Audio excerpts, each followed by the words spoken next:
Hello everyone, welcome to my channel. So guys, आज हम inorganic chemistry का Walsh diagram जो टॉपिक है इस कंप्लीट करेंगे।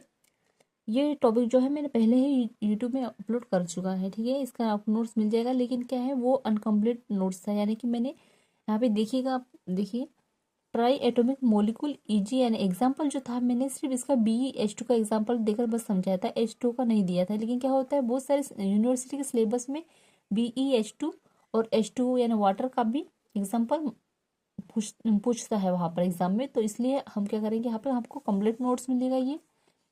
तो चलिए वीडियो को स्टार्ट करते हैं। तो सबसे पहले देखिए, एडी जो वाश है, एक वैज्ञानिक थे जिनके नाम पर ही क्या रखा है, ये वाश डायग्राम का नाम रखा गया है।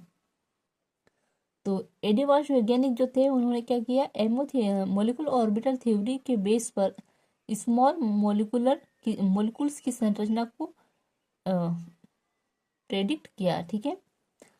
अब आगे देखते हैं, वाल्श डायग्राम को कोरिलेशन डायग्राम भी कहते हैं, ठीक है। कोरिलेशन डायग्राम के बारे में भी पूछेगा आपको, तो आपको वाल्श डायग्राम ही लिखना है, ठीक है।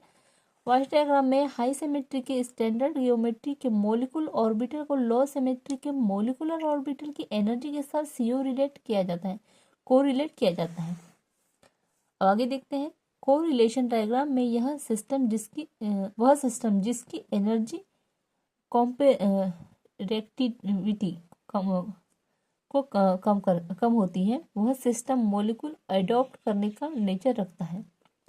मतलब कि सीओ रिलेशन डायग्राम में वह सिस्टम जिसकी एनर्जी कंपेरेटिविटी कम होती है, वह सिस्टम मोलिकुल अडॉप्ट करने का नेचर रखता है। आगे देखेंगे, मोलिकुल अडॉप्ट करने का नेचर यह रखता है कौन, वाल्श डायग्राम।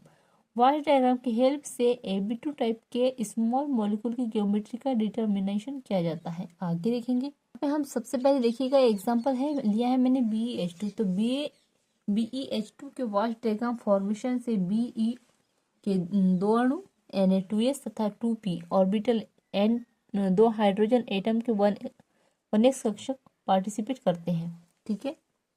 यानी 1s, इसका एक इलेक्ट्रॉन, यहाँ का एक इलेक्ट्रॉन। तो conformation is a atomic orbital of HO atoms. तो देखिएगा, ये जो है लीनियर है, ये BeH2 का ये एनर्जी टाइप का दिया गया है। अब आगे देखते हैं, आपको क्या करना है, इसे एग्जाम में लिख कर आना है। इसका स्क्रीनशॉट ले लीजिए आप, और आपको एग्जाम में लिख कर आना है। फिर देखेंगे आगे,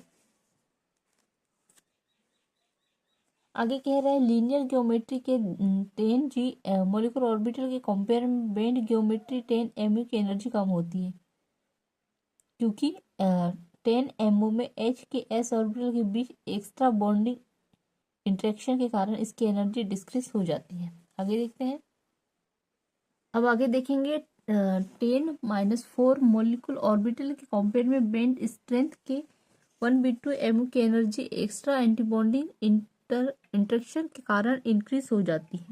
लीनियर ज्योमेट्री होने पर BeH2 का इलेक्ट्रॉनिक कॉन्फ़िगरेशन 10-4-2 होता है, ठीक है। बेंड ज्योमेट्री होने पर BeH2 का इलेक्ट्रॉनिक कॉन्फ़िगरेशन होगा 10-1b2-2। अब हम देखेंगे एग्जाम्पल H2O का। तो H2O में O एटम के 2s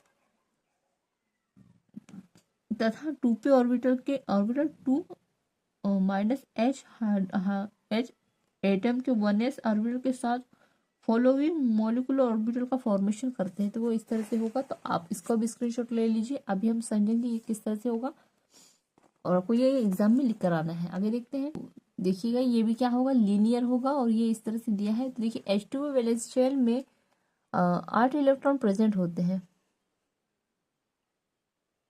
और लीनियर स्ट्रेंथ के लिए मोलिकुल इलेक्ट्रॉन कॉन्फ़िगरेशन होगा इसमें 10G2 1042 IZ UZ2 I2 UG square. Similarly bend strength के लिए होगा IA2 IBZ2 और ZA12 और AB12। तो ये देखिएगा, Walsh diagram of H2 molecule इस तरह से यहाँ पे दिया गया है। तो इसे आपको क्या करना है, स्क्रीनशॉट ले लेना है, और आपको ये सारी जो स्ट्रक्चर दी गई है इसकी, तो आपको एग्जाम में लिख कर आना है।